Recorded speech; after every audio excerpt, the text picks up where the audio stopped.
Hello everyone, कैसे सभी लोग। उम्मीद करता हूं सभी लोग बहुत अच्छे होंगे। Welcome back, this is Athar भैया back again with brand new video. और आज मैं आप लोगों के फेवरेट टॉपिक के बारे में बात करने वाला हूं, जो कि है एनसीईआरटी। क्या भैया, क्या मजाक कर रहे हो? एनसीईआरटी हमारा कोई फेवरेट टॉपिक नहीं है, हमें बिल्कुल पसंद नहीं है एनसीईआरटी। हमें तो बिल्कुल ऐसा डर सा लगता है एनसीईआरटी पढ़ने में। हम तो कोचिंग का मॉड्यूल करते हैं और खुश रहते हैं।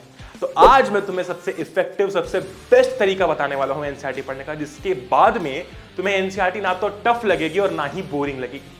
ठीक है, दिक्कत ये ना कि हमको एनसीईआरटी टफ लगती है। पहली बात तो उसका एक्सप्लेनेशन क्या है कुछ समझ में ही नहीं आता। पहली बात, क्या लिखा है उसके अंदर, राइट? ये जो आज प्रॉब्लम है सॉर्ट हो जाएगी, और जो हमको बोरिंग लगती है वो प्रॉब्लम भी आज हमारी सॉर्ट हो जाएगी। ठीक है जी। अब अगर तुम्हारे दिमाग के अंदर एक क्वेश्चन चल रहा होगा, उस क्वेश्चन का आंसर जानने के लिए तुमने ये वीडियो पे क्लिक किया है, तो पहले मैं वो डाउट क्लियर कर देता हूँ। तुम्हारे दिमाग में सवाल चल रहा होगा, क्या भैया एनसीईआरटी इंपॉर्टेंट है, या फिर हम कोचिंग का मॉड्यूल कर ले, ये कर ले, वो कर ले। देखो, तुम चाहे यूपीएससी टॉपर का इंटरव्यू देख लो, जेई नीट रैंकर का इंटरव्यू देख लो, किसी भी रैंकर का इंटरव्यू देख लो, तुम्हें एनसीईआरटी का जिक्र मिलेगा।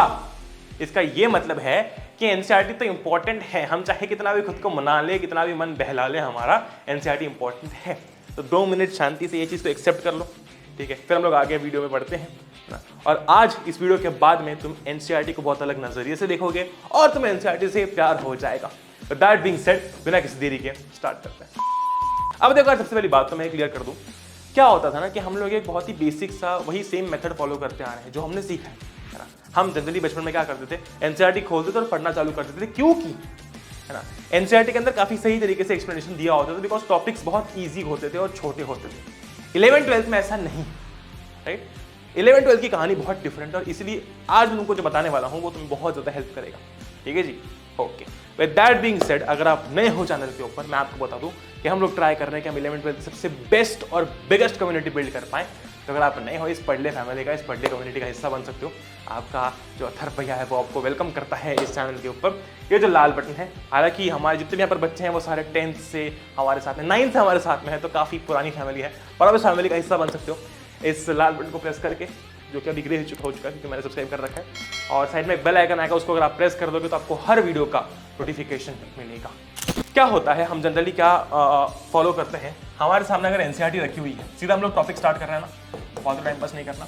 हमारे सामने अगर एनसीईआरटी रखी हुई है तो जनरली हमारी क्या प्रैक्टिस होती है, जैसे कि फॉर एग्जांपल मैंने सारी एनसीईआरटी पर खोल रखी है। जैसे कि फॉर एग्जांपल मेरे सामने ये एनसीईआरटी है ना, यूनिट एंड मेजरमेंट, फिजिक्स का चैप्टर 1 में कर रहा हूँ। ओके, हम जनरली क्या करते हैं, अरे आज यूनिट एंड मेजरमेंट पढ़ना है, एनसीईआरटी खोली, पढ़ना चालू कर दिया। Introduction, measurement of any physical quantity involves comparison of certain basic arbitrarily. ये गलत तरीका है भैया, हम बचपन से तो यही करते आ रहे हैं। मेरी जान, एक बात समझो कि एनसीईआरटी पढ़ने की एक कला है, स्पेशली फिजिक्स के अंदर, तो बाकी सब्जेक्ट के अंदर तो है ही है, पर एनसीईआरटी पढ़ने की कला है। एनसीईआरटी के अंदर किसी भी टॉपिक को समझने के लिए पहले आपको उस टॉपिक का अलग से एक्सप्लेनेशन समझना पड़ेगा, तब जाके आपको एनसीईआरटी की लैंग्वेज समझ में आएगी। अगर आप ये एक्सपेक्ट करते हो कि सिर्फ एनसीईआरटी पढ़ के आपको वो चैप्टर टॉपिक समझ में आ जाएगा, तो ऐसा बहुत ही कम टॉपिक्स उस चैप्टर में होता है।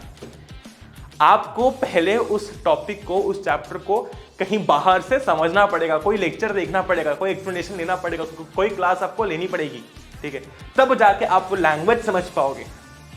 9th-10th तक ऐसा नहीं था, आप बुक पढ़ोगे आपको चीज समझ में आ जाएगी। मैक्सिमम चैप्टर्स में ऐसा होता है, लेकिन यहाँ पर ऐसा नहीं है। पहली बात, इसका मतलब यह है कि डायरेक्टली एनसीईआरटी पढ़ना कहीं ना कहीं हमारा टाइम वेस्ट करेगा। तो क्या भैया एनसीईआरटी हम कैसे पढ़ें? अब मैं तुमको डायरेक्टली बताता हूँ कि हमारा फ्लो क्या होना चाहिए, क्योंकि मैक्सिमम टॉपर्स ने हमेशा बोल रखा है। ठीक है, सबसे पहली चीज, आपको एनसीईआरटी को स्किम करना है भैया। ये क्या होता है, और तुमने बहुत सारे लोगों ने ये सुन भी रखा होगा, लेकिन एक्चुअली कैसे फॉलो करते हैं वो पता नहीं होगा तुमको। मैं तुमको बताता हूँ, चिंता की कोई बात नहीं, तुम्हारा अथर भैया है तुम्हारे साथ। सबसे पहली चीज, मुझे एक बात बताओ, एग्जाम्पल के साथ चलते हैं हम। अगर तुमको सिंगापुर जाना है, ठीक है, मस्त वेकेशन है तुम्हारी, सिंगापुर घूमने जा रहे हो, है ना, और तुम्हें सिंगापुर जाना है, तुम्हारे पास 2 ऑप्शन है। पहला, तुम सीधा फ्लाइट की टिकट करो, वीजा के लिए अप्लाई करो, है ना, और सिंगापुर पहुंचो और वहां जाके समझो कि क्या करना है। या फिर दूसरा, पहले से प्रॉपर प्लानिंग करो, आइटिनरी बनाओ, है ना, ChatGPT पे जाके डालो, I want to visit Singapore with my family, prepare a very nice itinerary for me to visit Singapore for 5 days।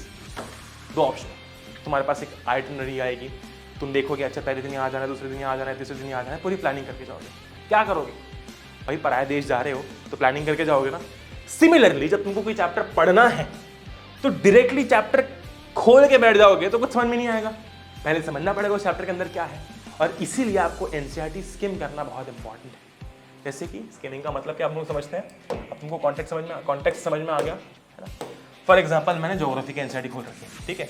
अब तुम द अर्थ यूनिट पढ़ रहे हो, उसके अंदर चैप्टर है the original evolution of the earth. अब आप समझोगे इसके अंदर क्या क्या है ना।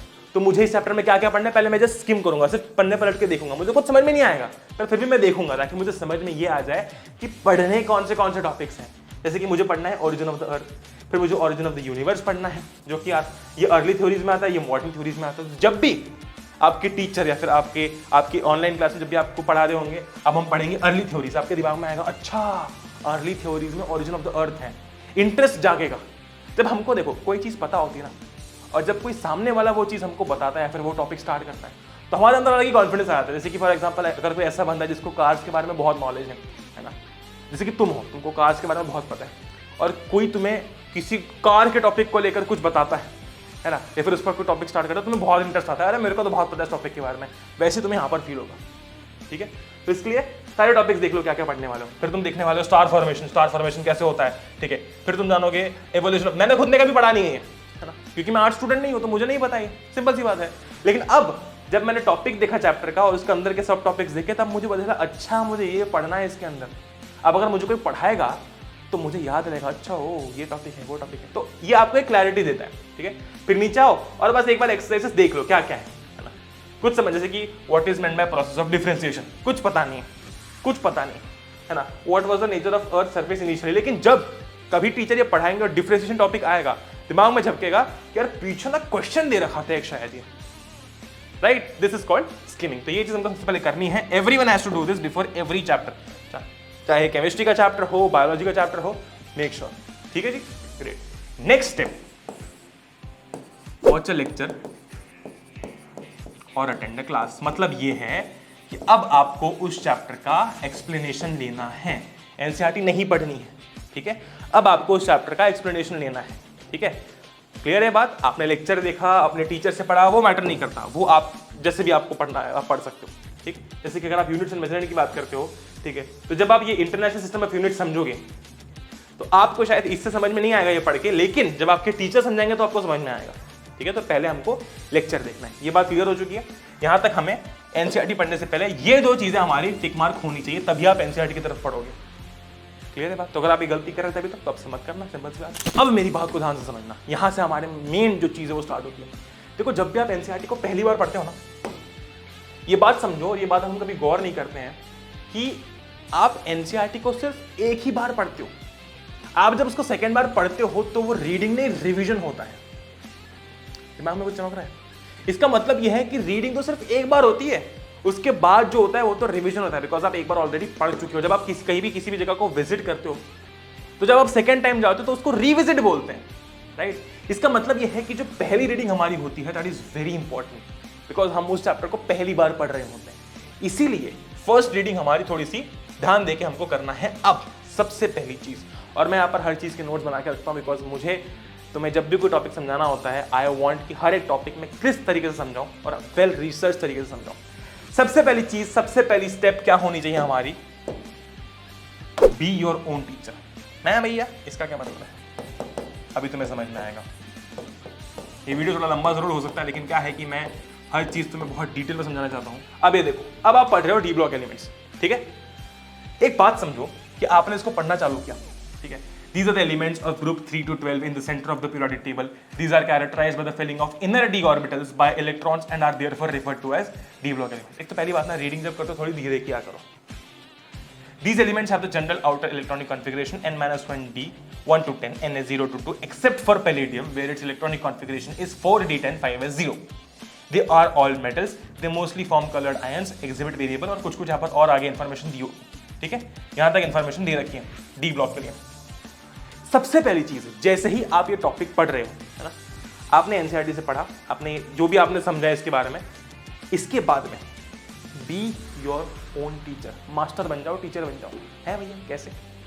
जो भी आपने इस टॉपिक को पढ़ के समझा है, ट्राई करो किसी और को समझाने का। जैसे कि ये पेन है, जरूरी नहीं है कोई इंसान हो, नो, कोई इंसान चाहिए नहीं।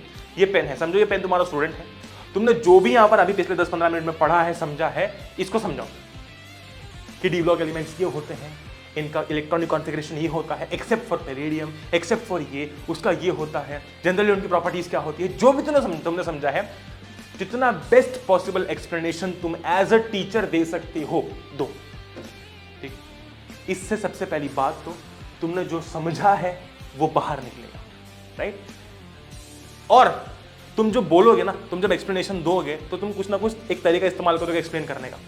वो जो तरीका है ना, वही तुम्हारे याद करने का तरीका बन जाएगा। क्योंकि क्या है कि जब तुम इसको बहुत इजी लैंग्वेज समझाओगे, तुम्हें खुद को मजा आएगा, अरे यार ये तो बहुत इजी है, इसको इस तरीके से एक्सप्लेन किया जा सकता है, उस तरीके से एक्सप्लेन किया जा सकता है, बराबर। तो कहीं ना कहीं ये हर एक चीज तुम्हारे दिमाग में फिट हो जाएगी। अगर तुम सिर्फ पढ़ के आगे बढ़ जाओगे तो ठीक है, वो पढ़ाई होगी, लेकिन जब तुम इसको समझाओगे 5 मिनट लगा के, 10 मिनट लगा के, तो टॉपिक दिमाग में फिट हो जाएगा, बिकॉज तुमने किसी को एक्सप्लेन किया है वो टॉपिक, राइट। पहली बात तो ये है, बी योर ओन टीचर, जो तुमने पढ़ा है किसी और को समझाओ, है ना। किसी इंसान की जरूरत नहीं, किसी ऑब्जेक्ट को समझा दो, लेकिन समझाओ, मस्त तरीके से समझाओ, तुम्हारी लैंग्वेज समझाओ, ठीक है, तुमको जैसे लगता है वैसे समझाओ, लेकिन समझाओ। क्लियर है। दूसरी बात, हर एक टॉपिक को पढ़ने के बाद में ट्राई करो, ये फ्रेम करने की ट्राई करो कि यार उस टॉपिक में से क्या क्वेश्चंस बन सकते हैं। जैसे कि तुम यहां पर देखोगे, इस इतने से पैराग्राफ में 3 क्वेश्चन निकल जाएंगे। पहला क्वेश्चन देखो क्या है, पहला क्वेश्चन ये निकल जाएगा, सबसे पहली बात तो कि इनका जनरल आउटर इलेक्ट्रॉनिक कॉन्फ़िगरेशन क्या होता है ना, ये निकल गया। तो यहां पर लिख लो, what is general electronic configuration of d block elements. ठीक है, ये पहला क्वेश्चन बन गया। दूसरा क्वेश्चन, हमें पता है कि केमिस्ट्री में एक्सेप्शन कितना इंपॉर्टेंट है। एक्सेप्शन यहां पर है, क्या है, पैलेडियम, एक्सेप्ट फॉर पैलेडियम। ठीक है, तो व्हाट इज द एक्सेप्शन, ये दूसरा क्वेश्चन बन गया। मतलब इसको आप फ्रेम कर सकते हो, मैं थोड़ा फास्ट लिख रहा हूं। उसका इलेक्ट्रॉनिक कॉन्फ़िगरेशन क्या है, तीसरा क्वेश्चन बन गया। चौथा क्वेश्चन देखो, दे आर ऑल मेटल्स। पूछ लिया हमसे किसी ने कि बताओ डी ब्लॉक इसमें क्या मोस्टली क्या होता है, हमको पता है, हमने लिख दिया। ठीक है, और इसके बाद में इसकी प्रॉपर्टीज आ गई। क्या प्रॉपर्टीज है, mostly form coloured ions, exhibit variable valence, oxidation states, paramagnetism and ऑफनली यूज्ड एज कैटलिस्ट्स। उसके बाद आगे जब पढ़ोगे ना, तो और 4 क्वेश्चन फ्रेम होते हुए दिखेंगे। क्लियर है बात, ये लिख लो, यहाँ पर साइड में लिख लो, सारे लिखने की जरूरत नहीं, पर तुमको तो लग रहे हैं कि यार ये क्वेश्चन फ्रेम हो सकते हैं, यहाँ पर लिख लो, जिससे कि तुम्हें ये भी पता चल जाएगा कि यार इससे क्या क्या क्वेश्चन बन सकता है। तुमने पहली बात तो टॉपिक को खुद समझ के पढ़ा दिया, उससे क्वेश्चन निकाल दिया। तुम टीचर से अब कम हो नहीं, समझो मत खुद को, पर मैं बता रहा हूँ, बस एक एग्जाम्पल दे रहा हूँ, राइट। अब तुमको इस टॉपिक से डरने की क्या जरूरत। क्लियर है बात, वेरी गुड। नाउ ये बात अपनी क्लियर होगी कि अपने को इस तरीके से पढ़ना है। Second, make short notes, very effective है। देखो ये पहला स्टेप तो मैंने खुद पर्सनली फॉलो किया है, मैं 8th क्लास से फॉलो करता आ रहा हूँ। ये किसी ने मुझे बताया नहीं था, है ना। रैंडमली एक दिन मुझे ऐसा लगा कि चलो पढ़ा के देखते हैं ये टॉपिक, जो मैंने समझा है मेरे को मजा आने लगा, तो मैंने हर टॉपिक को पढ़ाना चालू कर दिया। एंड में रिजल्ट ये निकला कि मुझे हर टॉपिक याद हो गया, बिल्कुल जुबानी हो गया, राइट। तो वो तो बहुत सही तरीका हो गया था फिर पढ़ने का।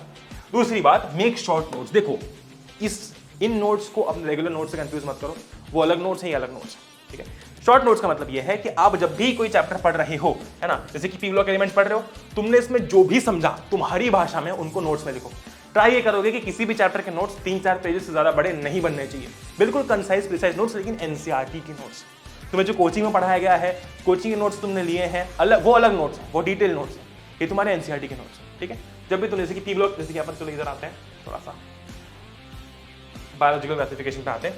ठीक है, जैसे कि तुमने यहाँ पर क्या पढ़ा, तुमने यहाँ पर पढ़ा किंगडम प्रोटिस्टा। ठीक है, तो तुमने जो भी यहाँ पर पढ़ा है, इतने पैराग्राफ में जो भी पढ़ा है, टॉपिक वाइज तुम चलते जाओगे, हर एक टॉपिक के कुछ ना कुछ नोट्स बनाओगे। ठीक है, तो जो भी तुमने समझा है उसको वहाँ पर लिख दो, 4 लाइन में लिख दो। यहाँ पर कितने 8-10 लाइन में लिखा हुआ है, 4 लाइन में लिख दो, पॉइंट वाइज लिख दो। ये मैंने पढ़ा, ये होता है, इसमें ये होता है, इसमें ये होता है, खत्म बात। ये होंगे तुम्हारी बहुत ही प्रिसाइज एनसीईआरटी नोट्स। ठीक है, इनका काम क्या है। अब देखो जनरली क्या होता है कि हम रेगुलर बेसिस पे एनसीईआरटी रिवाइज तो कर नहीं पाते हैं, एक बार पढ़ लेते हैं, वही बहुत बड़ी बात होती है। लेकिन जैसे आप हर चैप्टर के नोट्स बनाओगे, आपको बार बार एनसीईआरटी खोलने की जरूरत नहीं पड़ेगी। क्यों? क्योंकि अब आपके पास में बहुत ही प्रिसाइज, है ना, बहुत ही ऐसे क्रक्स वाले एनसीईआरटी के नोट्स प्रेजेंट है। तो आपने क्या किया, अगर आपको किसी दिन मन हुआ कि आपको यार चैप्टर रिवाइज करना है एनसीईआरटी से, आपने सबसे पहले क्या किया, अपने शॉर्ट नोट्स खोले और 3-4 पेजेस में पूरे शॉर्ट नोट्स छान मारे, पूरा चैप्टर एनसीईआरटी का क्रक्स में रिवाइज हो गया, है कि नहीं। सॉल्यूशन सब हमारे सामने होते हैं, हम समझ ही नहीं पाते, राइट। हाँ, हालांकि वापस एनसीईआरटी पढ़ने जाओगे तो ऑफकोर्स तुमको टाइम लगेगा, लेकिन अगर तुमको रेगुलर बेसिस पे रिवाइज, मतलब चैप्टर को एक्टिव रखना दिमाग के अंदर, तो इससे अच्छा और कोई तरीका ही नहीं है। एनसीईआरटी के शॉर्ट नोट्स बना लिए हर चैप्टर के लिए, और जब लग रहा है उनको रिवाइज कर लिया, एनसीईआरटी एक तरीके से रिवाइज हो गई तुम्हारी। अब बच्चे बोलते हैं भैया मैं तो एनसीईआरटी के अंदर भी अंडरलाइन कर सकता हूँ, बाद में लगेगा तो आकर पढ़ लूंगा, कर सकते हो। लेकिन एक बहुत बड़ा फर्क है इसमें जो बच्चे समझ नहीं पाते हैं। देखो जब आप एनसीईआरटी के अंदर अंडरलाइन करोगे तो वो बुकिश लैंग्वेज को अंडरलाइन करोगे, जब आप अपने नोट्स बनाओगे तो अपनी भाषा में नोट्स बनाओगे। अगली बार जब पढ़ने आओगे तो शायद तुम्हें बुकिश लैंग्वेज अंडरलाइन क्यों ही समझ में ना आए, लेकिन जो अपनी भाषा में कॉपी के अंदर लिखा था वो समझ में आएगा। इसका मतलब अंडरस्टैंडिंग ज्यादा किसमें है, खुद के नोट्स बनाने में। तुम अंडरलाइन करो, नो डाउट तुमको करना है, तुम ऐसे इसको अंडरलाइन कर दो, मान लो कि तुमको लगता है ये इंपॉर्टेंट है ना, बैक्टीरिया को ऑलमोस्ट एवरीवेयर, ये तुमको लगता है इंपॉर्टेंट है, इसको अंडरलाइन कर दो, क्योंकि जब एनसीईआरटी खोलोगे तो थोड़ा दिखना चाहिए भरा हुआ लाल लाल है। लेकिन इसको समझ के अपने कॉपी के अंदर भी लिखो। मतलब कभी ये जहां पर अंडरलाइन किया हुआ ये समझ में नहीं आया, तुम अपनी कॉपी को रेफर कर सकते हो। मतलब वो बहुत ही ऐसी प्रॉपर, वो ऐसी इंपॉर्टेंट खजाना है वो तुम्हारे लिए, ठीक है, वो बहुत काम है। क्लियर है बात। इसके बाद में आपने एक तरीके से पूरी एनसीईआरटी मास्टर कर लिए, फिर चाहो तुम ऑफ कोर्स ये तो कर ही सकते हो, एनसीईआरटी के नीचे का जो क्वेश्चन है वो सॉल्व कर लो, तो एनसीईआरटी के क्वेश्चन भी सॉल्व हो जाएंगे। क्योंकि देखो यार क्या है ना कि ये जो स्पेशली नीट के अंदर तुम बच्चों से पूछोगे एनसीईआरटी इज एवरीथिंग, है ना। फिजिक्स में अब एक और बात तुमको बता दूं, फिजिक्स के जैसे चैप्टर्स हैं यूनिट्स एंड मेजरमेंट, कहाँ गया, हाँ, बच्चे इसको बहुत लाइटली लेते हैं, लेकिन इसमें से सवाल निकल के आ जाते हैं। अब तुमने मान लो यूनिट्स एंड मेजरमेंट को बहुत हल्के में लिया, बहुत फालतू समझ लिया, है ना, और इससे एक दो सवाल उठ के आ गए, तो तुम्हारे जो नंबर का डिफरेंस होगा ना, ये तुम्हारी बहुत सारी चीजें डिसाइड करेगा। हो सकता है कॉलेज डिसाइड कर ले, हो सकता है ब्रांच डिसाइड कर ले, समझ रहे हो बात को। तो किसी भी चीज को हमको हल्के में लेना नहीं है। क्लियर है बात। यूनिट्स एंड मेजरमेंट है भाई, क्या है इसमें, कुछ नहीं, पढ़ लिया समझ लिया, एनसीईआरटी कर ली, कर लो ना, दिक्कत क्या आ रही है, परेशानी क्या आ रही है, फोन कम चलाओ एक दिन, कोई परेशानी नहीं आ जाएगी, एक दिन बात कम कर लो बाबू से, बुरा नहीं मानेगी, बुरा मानेगी तो फिर she is not the one, he is not the one, ठीक है। पर समझो ये बात को यार, अभी अपन क्या है 11वीं में आ चुके हैं, थोड़े मैच्योर बन चुके हैं, है ना, तो ये चीज़ अपने को नहीं छोड़नी है। नीचे आके तुमने सवाल कर दिए, तुम स्कूल के एग्जाम के लिए प्रिपेयर हो गए, और एक तरीके से तुमने कॉम्पिटिटिव की प्रिपरेशन भी कर ली, है कि नहीं। तो क्लियर है बात, एक बार फिर से रिवाइज कर लेते क्या क्या हमने किया। चाहो तो वीडियो को रिवाइंड कर सकते हो, देख सकते हो। स्कीम करनी है एनसीईआरटी, सबसे पहले क्या है टॉपिक सब जान लेने हैं, एक्सरसाइज देख लेनी है, फिर एनसीईआरटी पढ़ने की बजाय पहले चैप्टर पढ़ने को लेक्चर के थ्रू समझना है ना, फिर एक क्लास अगर आप अटेंड करते हो तो वो, दोनों में से कुछ भी एक, फिर एनसीईआरटी पढ़नी है। और एनसीईआरटी इस तरीके से पढ़नी है कि आप जब भी पढ़ो किसी को समझाने का ट्राई करो तो आपको एक्सप्लेनेशन उसका क्लियर हो जाएगा, ठीक है। इसी के साथ साथ एक छोटी सी कॉपी बनाओ, ज़्यादा टाइम अपने को वेस्ट नहीं करना। देखो क्या है कि एनसीईआरटी जब पढ़ोगे तो टाइम जाएगा तुम्हारा, उसके साथ नोट्स बनाओगे 15-15 पेज के तो और टाइम जाएगा, इतना मतलब नहीं है टाइम स्पेंड करने से। शॉर्ट नोट्स बनाओ ताकि जब भी उन नोट्स को रिवाइज करो तुम्हें कहीं ना कहीं एनसीईआरटी रिवाइज करने का फीलिंग आए, डन। और एक्सरसाइज कर लो, खत्म बात। Best way, most effective way to read NCERT, done, ठीक है जी। With that being said I hope all of you doing great.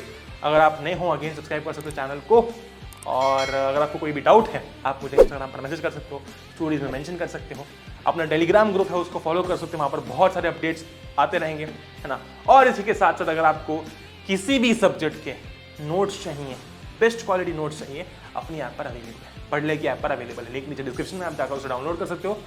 इसी के साथ साथ जेईई नीट के जो पीवाईक्यूज है, भर भर के पीवाईक्यूज फ्री में ऐप में डल रखे हैं, ठीक है। तो ये सारा कंटेंट आप ऐप में जाके कंप्लीटली फ्री में एक्सेस कर सकते हो मेरी जान, ठीक है। लिंक नीचे डिस्क्रिप्शन में है, you can go and access the content from the official app of Padhle, अपनी पढ़ले ऐप तुम्हारी और मेरी, ठीक है। दैट मींस मिलते हैं हम लोग अगली वीडियो के साथ में। Till then stay home, stay safe, take care, love you all, जय हिंद, वंदे मातरम। कोई भी डाउट हो, कोई भी परेशानी हो, नीचे कमेंट्स में बताओ। अगला वीडियो किस टॉपिक पर चाहिए नीचे कमेंट्स में बताओ, अपन लेकर आएंगे, चिंता वाली कोई बात नहीं, ठीक है। मस्त जर्नी बनाएंगे 11-12 की। Love you all, take care, watch.